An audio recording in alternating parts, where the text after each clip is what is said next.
注意看，这恐怕是我在这个系列里面见过警车数量最多的一期了。但是已经打开氛围灯的，一眼看上去就不低于20台，这还不算没开灯的和准备加入支援的，而且参与的车型也是各式各样。除了常见的道奇充电器、福特探险者，居然还有几辆摩托和2辆地狱猫，如此兴师动众，这老哥是犯了天条吗？无数小伙伴私信我想看这一期的重置，那么今天他来了。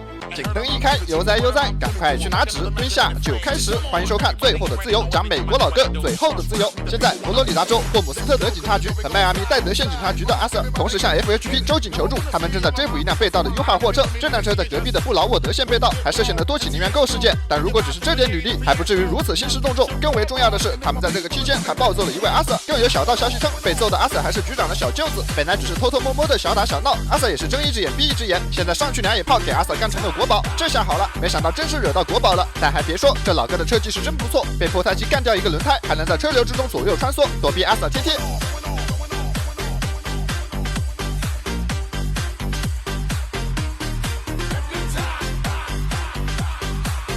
雷达显示，老哥的车速大约在150公里每小时，但身后的道奇充电器和他的距离仅仅保持着不到5米，可见这位阿 Sir 想要贴贴的心有多迫切。面对如此大的压力，开着这辆面包车还能立于不败之地，该说不说，这老哥确实有点东西。老哥所驾驶的是一辆 GMC 的萨瓦拉，虽然外观看上去像是一辆面包车，但你可千万不能把它当做面包车来对待。像国内这种100万级的保姆车，都是由它改装而来。这款车最高搭载 6.6 自吸 V8 发动机，最大马力401，峰值扭矩629牛米，空车也有3吨重。这哪是什么面包车，分明就是美式大 V8。随着老哥的车速越来越快，身后大批的阿 Sir 也已经开始脱节。现在让我们先换到阿 Sir 的第一视角，看看现场究竟有多混乱。先看天上，这就是刚才咱们坐的那架直升机，而此刻老哥正在道路右侧，队友们都不自觉地往他那个方向靠，生怕慢了一点就失去了清空弹夹的机会。而眼瞅着前方道路变宽，车流变少，这一排阿 Sir 立刻就开始了八仙过海，各显神通。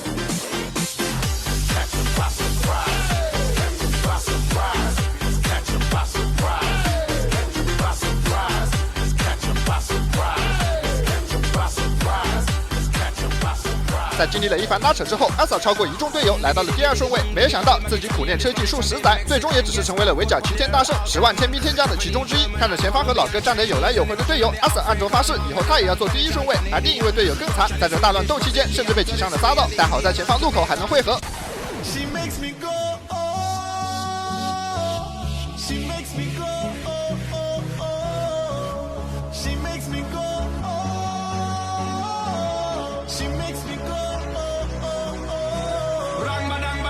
往往事实就是这么残酷，不管你有多么努力，但如果不是主角，你连进入镜头的资格都没有。哪怕是这样，还要在看不见的地方和无数相同的人竞争。此时这2位阿 Sir 正在自己的赛道上默默努力，与其他几位阿 Sir 形成了先头部队，持续给老哥施压。为首的道奇充电器则是不断的变换车道，试图寻找机会将老哥截停。不到5米的跟车距离并不是炫技，而是对自己车技的自信。趁现在，让我们来看一下战力表。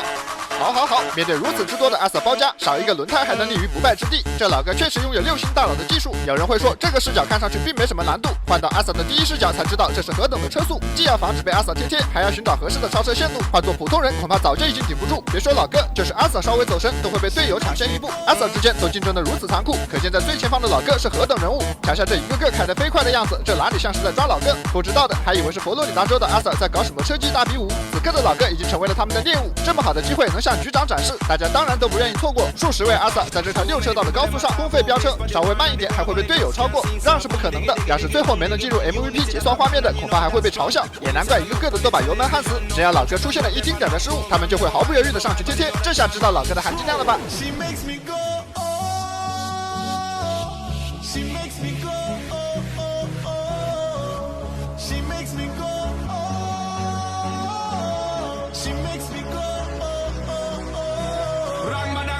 这个视角可以清楚的看到，老哥的右前轮已经报销。好消息是，这辆车是后驱，所以并不影响老哥用160公里的时速继续狂飙，路上照样见车就超。对老哥来说，仿佛都是机操。只有老哥自己知道，失去一个转向轮，此刻的车有多飘。而老哥的走位依旧做到滴水不漏，多亏了神器小路泡芙贝 Pro 提状态。上次推完，大家反响都不错。这次他家新出了蓝色款，还是蓬蓬软软，好温柔。升级锁温是真牛，吸湿透气还清爽，睡眠质量蹭蹭涨。醒来继续卷时长，厚薄尺寸有3种，总有一款刚刚好。我以前的旧棉被重如山，手脚暖不了，盖久有危害大。小路3层隔离设计有妙招，上下2层远红外发热面料盖着像在小姐姐的怀里抱，中间的超细纤维加3维立体结构，把温度牢牢锁住，翻身随便翻，再也不漏风。还升级了吸湿纤维和莱赛尔纤维，吸湿排汗嗖嗖快，整晚干爽超安逸。整床还采用7A 抗菌面料，加了控敏抗菌纤维，直接贴身盖也安心。脏了直接扔洗衣机，里面的行缝很牢固，洗的不跑棉，耐用不娇气。双单的券别忘了领，到手就是全年最低价，保价1年还送运费险，2年内有问题免费换新。想睡个好觉的朋友快冲，让身后的道奇充电器找不到半点可乘之机。没有想到老哥凭借一己之力，居然和数十位阿 Sa 打成了僵局。如果给他换一辆全新的座驾，恐怕他们打出来的操作会更加惊人。从直升机的视角来看，路上的车流似乎并不多，但阿 Sa 的第一视角看上去却完全不同。这个速度一旦强行贴，老哥向前的惯性必定有几位 NPC 要遭殃，所以不是阿 Sa 不动手，而是根本就没有机会。此时前方道路变窄，车流变得愈发密集，懂事的 NPC 已经纷纷开始靠边，而老哥的车速不减反增，似乎是想利用这复杂的路况给阿 Sa 施加压力，在这必输的局面寻找一线生机。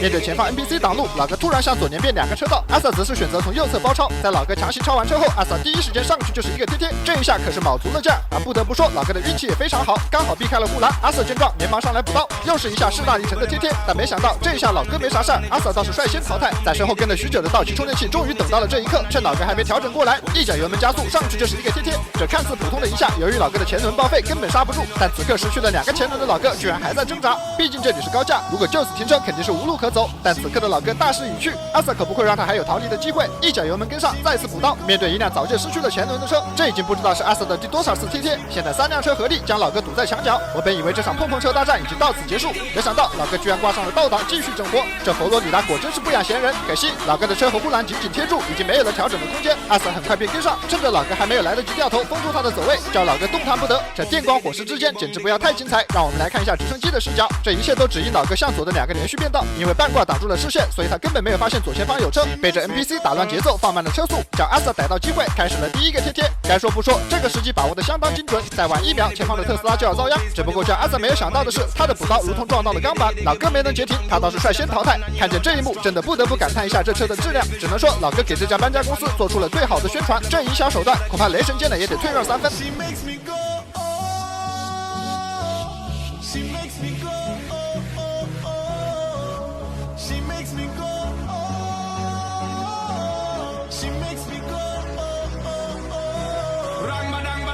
直到此刻，老哥这辆车被逼到高架的边缘，彻底动弹不得，已经是无路可走，看来也只能下车投降。但佛罗里达人整活的程度远超我们的想象，身为6星大佬，又怎么可能被人按在车里？看几位老哥久久没有下车，阿 Sa 们也是互相打气，顺便向汪汪队求援。